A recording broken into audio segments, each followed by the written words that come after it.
Ya kan? Yang kita kenal Kisah Rasul pasal pertama, tapi ternyata banyak sekali berbicara tentang Roh Kudus itu ya, peranan fungsinya. Nah, mungkin nanti kita akan berkelanjutan khotbah ini, tapi hari ini satu tema peran saya akan sampaikan tuh peranan Roh Kudus dalam gerejanya atau gereja Tuhan. Nah, saya ajak buka dulu sebagai ayat pendahuluan kita. Buka dalam Efesus pasal 5. Efesus pasal 5 ayat 15 sampai dengan ayat yang ke-18 saya akan baca. Efesus 5 ayat 15 sampai 18. Karena itu, ini kata siapa? Rasul Paulus kepada jemaat di Efesus. Karena itu perhatikanlah dengan seksama bagaimana kamu hidup. Janganlah seperti orang bebal, tapi seperti orang arif. Dan pergunakanlah waktu yang ada, karena hari-hari ini adalah jahat. Setuju nggak hari-hari ini jahat? Makanya pergunakan waktu yang Tuhan beri sebaik-baiknya. Terus ayat 17. Sebab itu janganlah kamu bodoh, tapi usahakanlah supaya kamu mengerti kehendak Tuhan. Nah, ayat 18. Dan janganlah kamu mabuk oleh anggur aja nggak boleh, apalagi cap tikus. Ya kan? Itu orang-orang Priuk kalau dengar gini udah ketawa semua. Ya. Dan janganlah kamu mabuk oleh anggur, karena anggur apa? Menimbulkan hawa nafsu. Tapi hendaklah kamu apa? Penuh dengan, hendaklah kamu penuh dengan Roh Kudus. Saudara lihat, ini surat ini disampaikan kepada siapa? Jemaat di Efesus oleh Rasul Paulus. Kenapa kok Rasul Paulus katakan jangan kamu mabuk oleh anggur, tapi hendaklah kamu penuh oleh Roh Kudus? Pertanyaannya kenapa? Kenapa?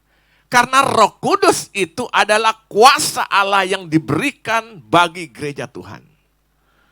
Jadi kalau saudara mau tahu namanya kuasa Allah yang bekerja, yang sekarang diberikan 2023 tahun yang lalu setelah Yesus naik ke surga 4 hari dia kirim itu. Setelah 40 hari dia menampakkan diri, dia naik, lalu dia kirim 10 hari kemudian. Itu Roh Kudus itu merupakan apa? Kuasa Allah yang diberikan kepada manusia, diberikan kepada orang percaya, yang diberikan kepada yang kita lebih kenal dengan gereja Tuhan. Makanya Kisah Rasul 1 ayat 8, engkau akan menerima kuasa kalau Roh Kudus turun atas hidupmu. Amin. Jadi kita punya kuasa enggak? Harusnya gereja Tuhan. Kenapa? Roh Kudus sudah dicurahkan. Sebelum dia naik, Yesus sudah katakan, engkau akan menerima kuasa kalau Roh Kudus turun atas hidupmu. Makanya saya mau katakan hari ini kita harus menjadi kuat, semakin kuat. Karena apa? Roh di dalam kita lebih besar daripada roh dalam dunia ini, ya kan?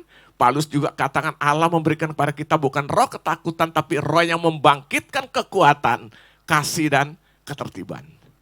Jadi orang hidup dalam roh, hidupnya semakin tertib. Dia semakin kuat, semakin tertib, dan hidupnya terus di dalam kasih Allah itu. Karena roh Allah itu bekerja dalam kehidupan kita. Amin. Nah sekarang pertanyaannya, apa peranan Roh Kudus bagi gerejanya? Atau apa peranan Roh Kudus dalam pelayanan gerejanya? Bagi gerejanya termasuk dalam pelayanan gerejanya, apa peranannya? Nah saya belajar ada beberapa banyak sekali, tapi minimal saya coba sampaikan 3 atau 4 poin, nanti kita akan lanjutkan minggu-minggu akan datang. Karena kita juga akan dengar kesaksian, nanti kan kelamaan. Mau lama-lama enggak? Mau enggak lama-lama? Dengar firman lama, nanti dengar kesaksian, pujian. Mau enggak? Siap enggak sampai jam 1, jam 2? Siap? Saya enggak siap. Enak aja lu cuma duduk. Nah sekarang kita lihat, apa kalau gitu peranan Roh Kudus bagi gerejanya atau dalam pelayanan gerejanya. Yang pertama saya jumpai, Roh Kudus itu peranannya dalam pelayanan dalam gereja Tuhan itu menginsafkan manusia berdosa akan dosanya. Jadi peranan Roh Kudus menginsafkan manusia berdosa akan dosanya. Karena banyak orang berdosa tapi tidak insaf kalau dia itu berdosa atau tidak sadar kalau dia berdosa. Nah Roh Kudus itu peranannya menginsafkan itu. Coba buka dulu dalam Injil Yohanes 16 ayat 7 sampai 8. Maka saya bilang saya akan buka dalam berbagai Alkitab. Jadi bukan hanya kisah Rasul. Kemarin kita udah bahas sampai kisah Rasul pasal 5 selama doa 10 malam itu. Sekarang kita lihat dari sisi dari sisi Injil Yohanes. Eksposisi Injil Yohanes pasal 16. Sudah? Yohanes pasal 16 ayat 7 sampai ayat ke-8. Lihat, ayat 7 sampai dengan ayat ke-8. Perhatikan. Namun benar yang kukatakan ini kepadamu adalah lebih berguna bagi kamu jika siapa? Ini kata siapa? Lebih berguna kata Tuhan Yesus jika aku pergi. Sebab jikalau aku tidak pergi, penghibur itu tidak akan datang kepadamu. Tetapi jikalau aku pergi, aku akan mengutus dia kepadamu. Siapa dia yang diutus? Roh Kudus. Lalu perhatikan ayat yang ke-18. Ayat yang ke-18, perhatikan di situ. Di situ dikatakan apa? Maka kata mereka, Yohanes 16 tadi udah? Ayat ke berapa? Ke-18 bukan 8, ya kan? Ya kan, saya baca sini ayat 8. Maka kata mereka, apakah artinya ia berkata tinggal sesaat saja?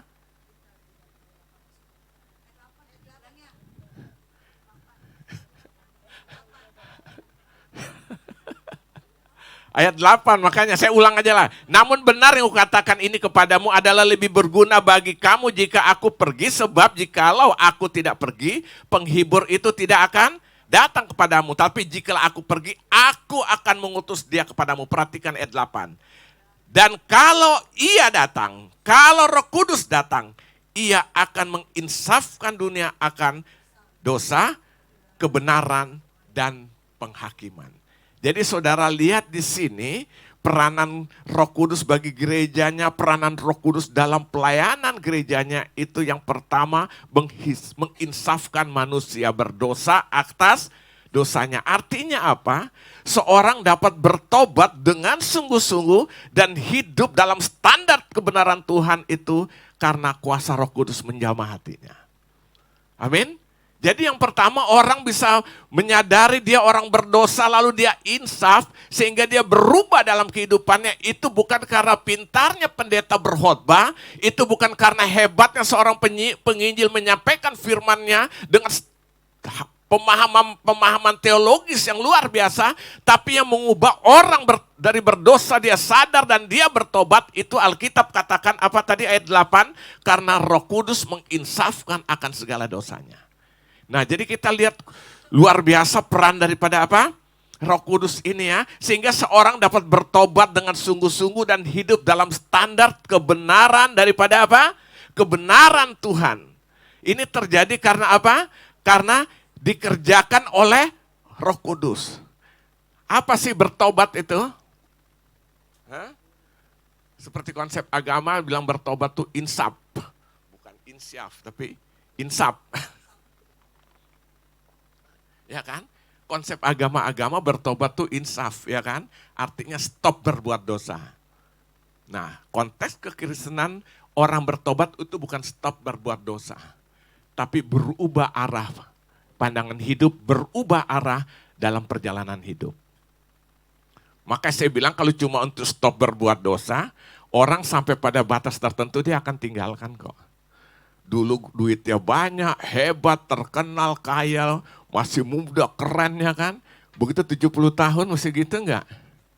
80 tahun dulu masih gagap menjadi preman ditakutin ya kan.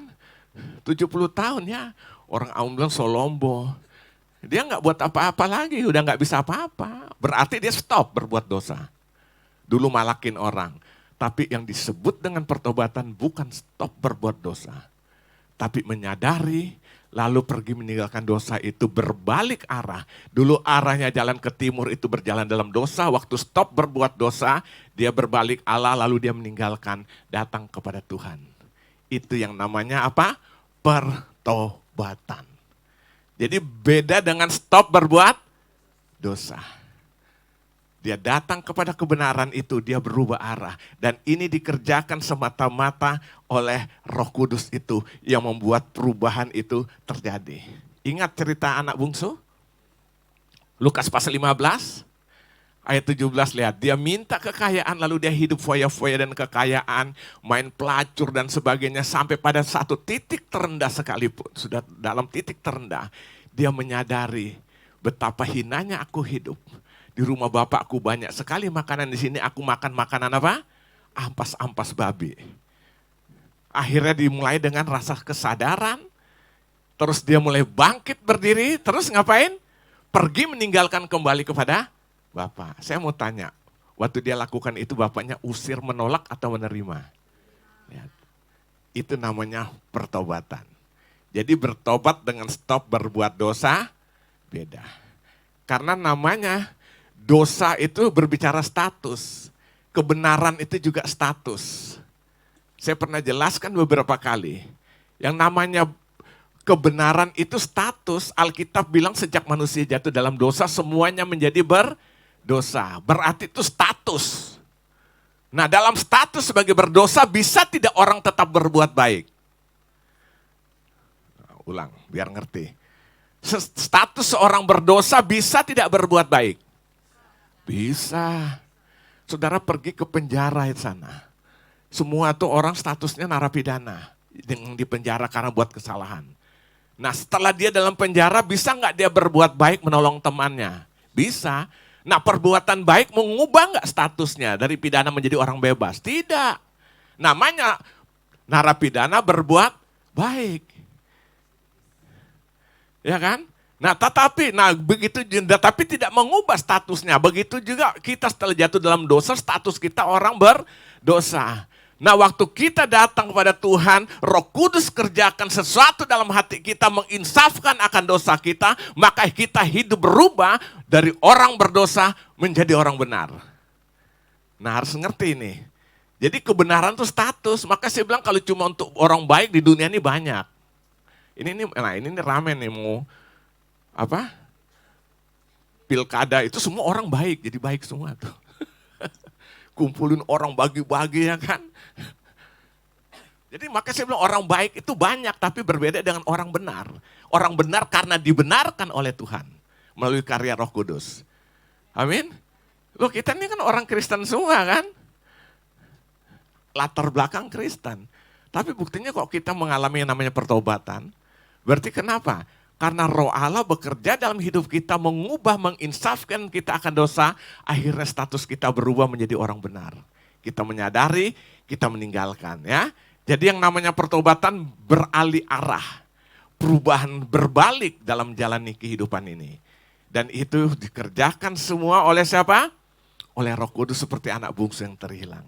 Nah, semua inilah fungsi peranan daripada Roh Kudus bagi gerejanya di dalam pelayanan gerejanya. Makanya saya selalu bilang kalau kita doain orang, injilin orang, gak bertobat, gak usah stres, gak usah jengkel, gue udah doain dia, gue udah kasih beritakan firman, gak usah, itu bukan urusan kita untuk orang bertobat. Kita hanya disuruh memberitakan Injil, amanat agung disampaikan, amin. Tapi untuk bekerja menginsafkan orang itu berdosa dan dia berbalik arah menjadi orang benar, itu urusannya Roh Kudus. Siap? Tugas kita hanya beritakan Injil. Tugas saya hari ini beritakan Injil. Saudara yang dengar mau bertobat silakan, yang enggak bukan urusan saya. Karena itu urusan Roh Kudus yang akan mengerjakan dalam hati seseorang. Amin. Dan itu menjadi murni pertobatannya. Kok enggak pura-pura saudara. Ya kan? Nah, ini yang pertama. Jadi saudara lihat di sini apa peranan daripada Roh Kudus itu bagi gerejanya dalam pelayanan gereja. Yang pertama, menginsafkan manusia berdosa akan dosanya. Banyak orang berdosa tapi tidak sadar kalau dia Nah, ini yang paling parah. Tapi waktu Roh Kudus menjamah, orang ini berubah. Saya mau tanya, Rasul Paulus itu menyadari nggak kalau dia berdosa? Itu pembunuh, tahu nggak? Baca latar belakang yang beri nama Saulus. Kerjanya tangkapin orang Kristen dan menurut dia itu pemahaman dia itu satu pelayanan keagamaan yang dia kerjakan. Termasuk Stefanus kan, yang merajam sampai mati. Siapa provokatornya? Saulus. Itu Kisah Rasul pasal berapa tuh? 7. 6 apa 7. Tapi saudara lihat waktu dia berjalan untuk ke Damsyik untuk melakukan tindakan yang sama, kekerasan yang sama dalam perjalanan ke Damsyik, dia berjumpa dengan Tuhan lewat sinar. Sejak saat itu hidupnya berubah dari orang berdosa, dibenarkan oleh Roh Kudus, diinsafkan oleh Roh Kudus menjadi orang dan sekarang kita lihat berbalik 180 derajat hidupnya. Sampai dia akhirnya berkata, hidupku adalah Kristus, mati pun adalah keuntungan. Artinya hidup bagi Kristus, kalau toh sampai mati itu juga merupakan apa? Keuntungan. Siapa yang mengerjakan ini? Roh Kudus yang menginsafkan. Ini peranan yang pertama, Roh Kudus bagi gerejanya atau dalam pelayanan kerajaan yang pertama. Yang kedua, haleluya, haleluya. Yang kedua, saudara lihat di sini, peranan Roh Kudus bagi gerejanya atau dalam pelayanan gereja Tuhan. Yang kedua, Roh Kudus itu mengerjakan pembaharuan hidup dalam diri seseorang. Sehingga kita mengalami tadi diinsafkan, disadarkan akan dosa. Tidak sampai situ, Roh Kudus itu mengerjakan pembaharuan. Sehingga kita diperbaharu dari hari ke hari. Sampai kita bisa seperti, akan sempurna seperti Bapa di surga sempurna, kata Alkitab, ya kan? Nah, ini semua peranan daripada Roh Kudus yang mengerjakan ya pembaharuan hidup dalam diri seseorang. Coba saudara buka dalam surat Titus. Surat Titus. Surat Titus pasal yang ketiga. Titus pasal yang ketiga ayat 5-8. Perhatikan, saya akan baca situ. Titus pasal 3 ayat 5 sampai ayat ke-8. Pada waktu itu dia telah apa? Menyelamatkan kita. Bukan karena perbuatan baik yang telah kita lakukan, tapi karena rahmat-Nya oleh apa? Permandian kelahiran kembali dan oleh pembaharuan yang dikerjakan oleh Roh Kudus. Yang sudah dilimpahkannya kepada kita oleh Yesus Kristus Juru Selamat kita. Supaya kita sebagai orang yang dibenarkan oleh kasih karunia-Nya berhak menerima hidup yang kekal sesuai dengan pengharapan kita. Perkataan ini benar dan aku mau supaya engkau dengan yakin menguatkannya agar mereka yang sudah percaya kepada Allah sungguh-sungguh berusaha melakukan pekerjaan yang baik. Itulah yang baik dan yang berguna bagi manusia. Saya ulangin ayat kelima. Pada waktu itu dia telah menyelamatkan kita. Siapa dia? Yesus. Bukan karena perbuatan baik yang telah kita lakukan. Amin. Karena anugerah itu kan. Tetapi karena rahmat-Nya oleh permandian kelahiran kembali dan oleh pembaharuan. Pembaharuan yang dikerjakan oleh apa? Oleh Roh Kudus. Jadi yang kedua kita lihat di sini, peranan Roh Kudus bagi gereja Tuhan di dalam ladang pelayanan pekerjaan Tuhan. Yang kedua, Roh Kudus itu mengerjakan pembaharuan hidup dalam diri seseorang. Artinya apa? Pembaharuan hidup dalam diri seseorang itu terjadi bukan karena perbuatan-perbuatan baiknya, bukan karena kesalehan hidupnya, tapi semata-mata karena karya Roh Kudus yang mengerjakan dalam hidupnya. Jadi saya ulangi, pembaharuan hidup terjadi bukan karena perbuatan baik, bukan karena kesalehan hidup kita, tapi karena apa? Karena Roh Kudus mengerjakan itu dalam hidupan kita. Sehingga kita mengalami yang namanya apa? Pembaharuan hidup. Kan dalam Roma pasal 3, 23 kan Paulus bilang semua orang telah berbuat dosa dan telah kehilangan kemuliaan Allah. Dalam Yesaya pasal yang ke-64 ayat 6, segala kebaikanmu, kesalehanmu hanya seperti kain kotor. Lihat, kita kehilangan apa? Kemuliaan Allah akibat dosa, lalu perbuatan baik pun tidak bisa menyelesaikannya itu. Makanya dibilang seperti kain kotor. Nah, tapi di ayat 24, coba kita buka dalam Roma pasal 3 ayat 24-nya. Roma pasal 3 ayat 24, di situ dikatakan, Dari ayat 23, karena semua orang telah berbuat dosa dan telah kehilangan apa? Kemuliaan Allah. Dan oleh kasih karunia telah dibenarkan dengan cuma-cuma karena apa? Penebusan dalam Kristus Yesus. Nanti saudara boleh baca dalam Roma 6 ayat 23 juga, semua menceritakan tentang ini ya. Jadi kita lihat Roh Kudus itu mengerjakan pembaharuan hidup dalam diri seseorang. Sehingga kita mengalami pembaharuan dari hari ke hari. Amin. Nah saya mau katakan, orang setelah bertobat dalam Tuhan tidak langsung dia melejit. Itu lewat satu proses pembaharuan dari hari ke hari. Maka jangan terlalu menuntut lebih. Kita kalau ada orang bertobat, kita tuntutnya terlalu lebih. Padahal itu satu proses perjalanan dari hari ke hari. Saya pernah jelaskan juga ini. Bahwa grafik kehidupan orang anak Tuhan itu tidak lancar naik begini. Tapi dia naik, tapi ada gelombang-gelombangnya. Ya kan? Mungkin jaraknya pertama kalau di grafik mungkin jaraknya 5 cm. Masih 5 cm, ya kan? Tapi lama-lama dia akan semakin panjang 10 cm. Sampai akhirnya apa? 50 cm, tapi prinsipnya tetap naik. Tapi ada gelombang jatuhnya. Jadi contoh yang gampang, dulu tukang tipu. Bertobat hari ini nggak langsung tipunya hilang. Besok masih nipu. Ya kan? Lusa masih nipu.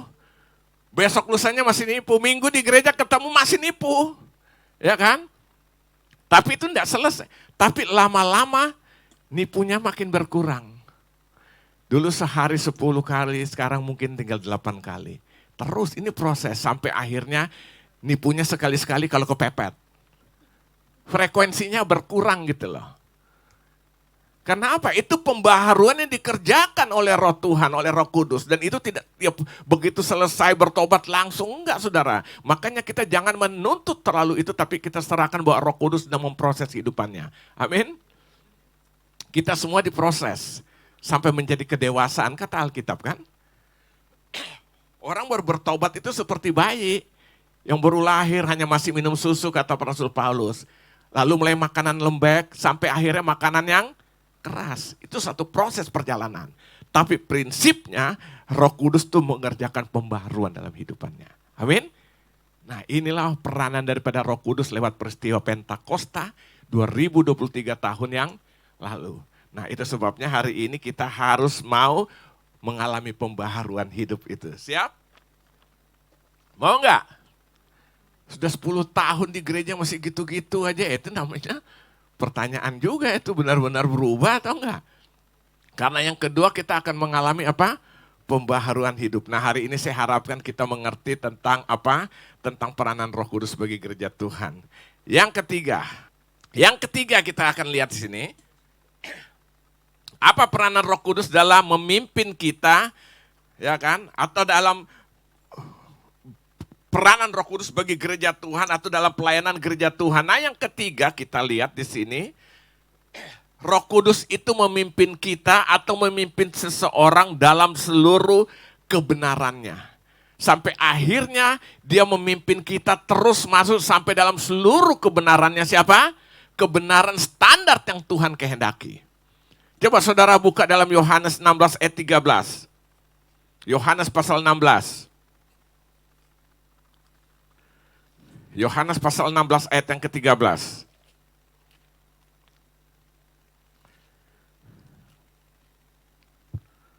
Jadi yang ketiga, tadi Roh Kudus mengerjakan pembaharuan hidup dalam diri seseorang, dia kerjakan.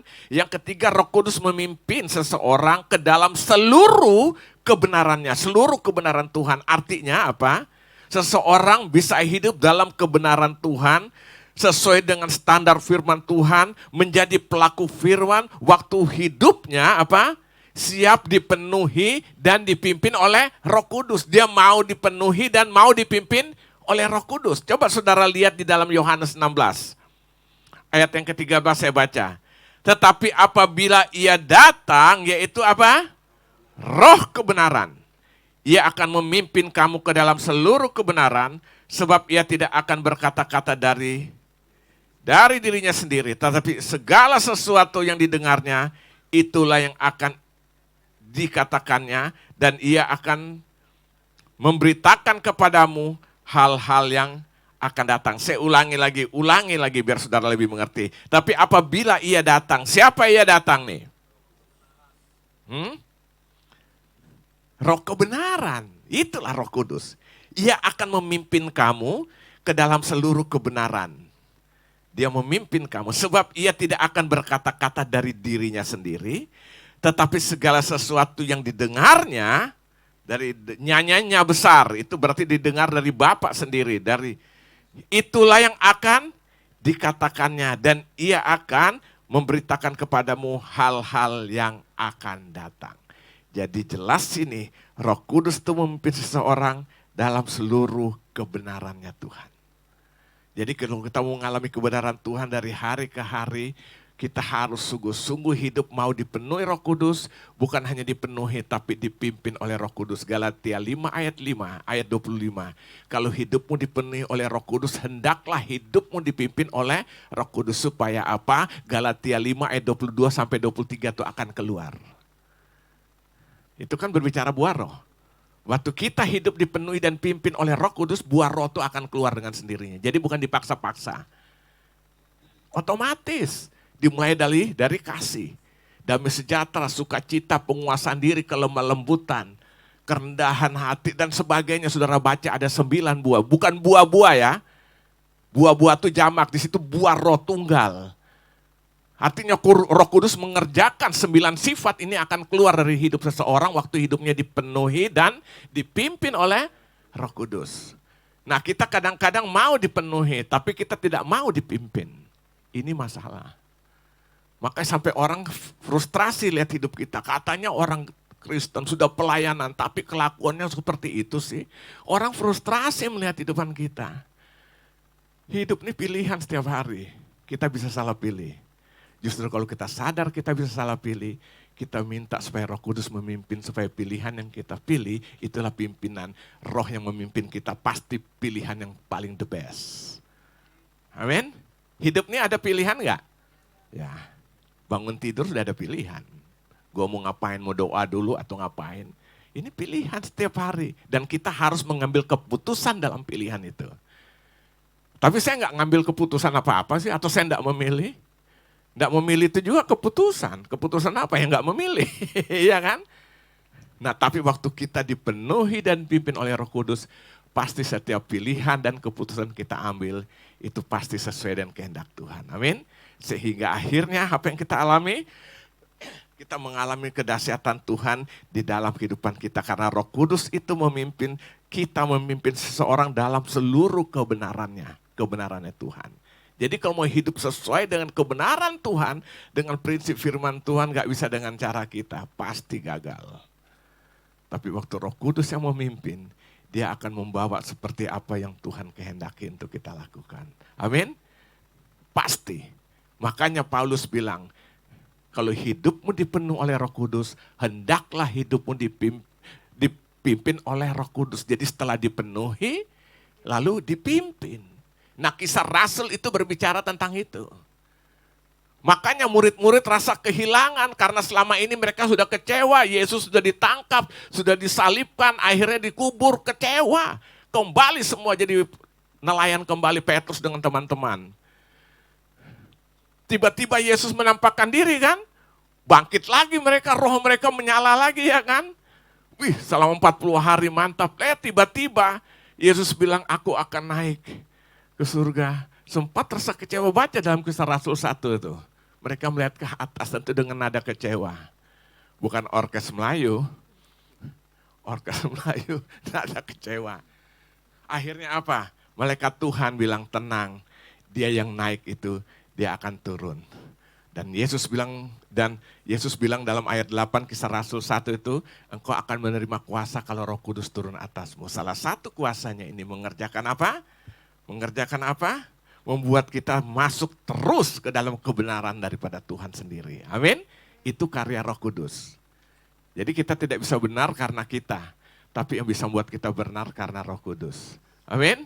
Suami tidak bisa benar karena dianya, tapi karena Roh Kudus. Istri tidak bisa hidupnya benar kalau bukan karena Roh Kudus. Kita semua tidak bisa benar kalau bukan karena dipenuhi dan dipimpin oleh Roh Kudus. Karena Roh Kudus akan menuntun, memimpin dalam seluruh kebenaran tadi Alkitab bilang. Sampai akhirnya kita lebih hidup nih dahsyat luar biasa. Makanya saudara lihat, yang dulu kita rasa udah oke dalam perjalanan rohani, ternyata tahun tuh kita lihat, sekarang yang dulu saya lihat, kita lihat rasanya udah oke, sekarang kayaknya udah di bawah lagi gitu loh. Karena apa? Pendewasaan itu. Saya ingat pertama kali bertobat tahun 86. Ya kan? Jadi diajak ke tempat ruang biliar tuh, lu masih ada di mana tuh? Enggano, Jalan Enggano. Teman-teman kan, jujur waktu masuk itu terasa berdosa banget. Ya kan? Rasa bersalah. Nah terus Friday Jazz Night, di Ancol akhirnya diajak minum itu kan. Bir, cuma minum sedikit aja, udah rasa tuduhan, rasa berdosa banget. Ya kan? Tapi sekarang kok enggak. Minum bir sini gue minum ya kan. Apa kalau daerah dingin kita minum anggur tuh enak, buat tidur juga enak kan. Ya, masuk ruang biliar bayar kita main ya kan.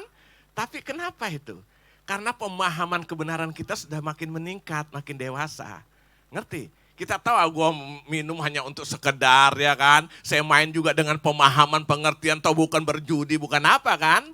Lihat, karena apa? Itu peningkatan kebenaran yang Roh Kudus terus kerjakan sampai kita menjadi dewasa. Sama dengan anak kecil lah, saya selalu bilang kan. Umur 3-4 tahun dia masuk dapur main-main pisau, mamanya larang. Jangan kamu, jangan. Anaknya berontak umpamanya kan, menangis, akhirnya ditangkap. Anaknya dibawa sama mamanya dikurung mungkin ke kamar mandi. Karena apa? Dibilang jangan main pisau, masih main pisau. Karena dia lihat mamanya motong-motong sayur pengen ikut-ikutan. Karena masih 3 tahun, 4 tahun. Pertanyaannya, sekarang udah kumis kayak bemper trek kontainer itu, pegang pisau main mamanya gitu lagi enggak? Kenapa? Dia sudah mengalami pengertian kebenaran, pembenaran, lebih mengerti tentang penggunaan pisau. Udah umur 25 tahun, masa jangan main pisau. Ya enggak mungkin lah.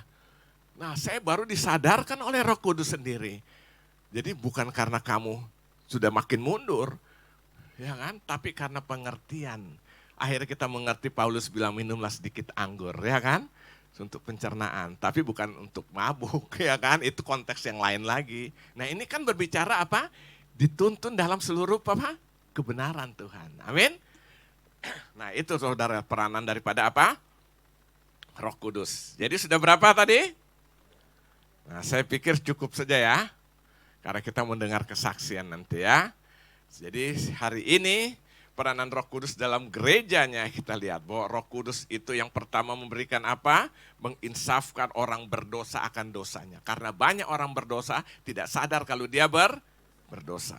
Nah itu peranan Roh Kudus. Jadi waktu kita beritakan Injil, itu bukan urusan kita untuk orang itu bertobat sadar, itu peranan kita, itu bukan peranan kita, itu peranan Roh Kudus.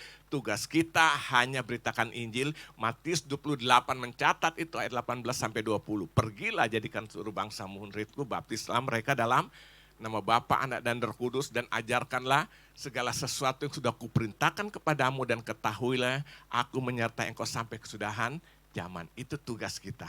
Tapi yang menginsafkan, menyadarkan orang untuk bertobat, itu peranan Roh Kudus. Yang kedua, Roh Kudus itu mengerjakan pembaharuan hidup dalam diri seseorang. Orang mengalami satu perubahan pembaharuan hidup itu peranan Roh Kudus. Sehingga dia mengalami bertobat. Dia bukan hanya stop berbuat dosa, tapi dia meninggalkan dan kembali jalan kepada Allah. Amin. Itu satu perubahan hidup, saudara. Ya kan? Jadi bukan stop berbuat dosa. Kalau udah tua mau ngapain lagi? Kepeng soseng ada, badan solombo, ya udah tinggal tuh. Paling cerita kenangan masa lalu, ya kan? Yang ketiga ngapain Roh Kudus? Memimpin kita atau seseorang dalam seluruh kebenarannya. Sehingga kita mengalami satu pertumbuhan iman, pertumbuhan rohani menjadi dari masa kanak-kanak menjadi dewasa terus. Nah saya kira demikian firman Tuhan hari ini, nanti kita lanjutkan ya pada minggu-minggu akan datang, supaya saudara mengerti, saudara, saya akan bicara ini dari segala eksposisi daripada seluruh Injil atau kitab-kitab yang lain supaya kita ngerti. Ya kan, kemarin saya sudah bahas sampai pasal kelima dari Kisah Rasul itu kan. Nah hari ini kita sudah belajar satu kebenaran di mana Tuhan mengajar kita hari ini. Saya kira itu saja.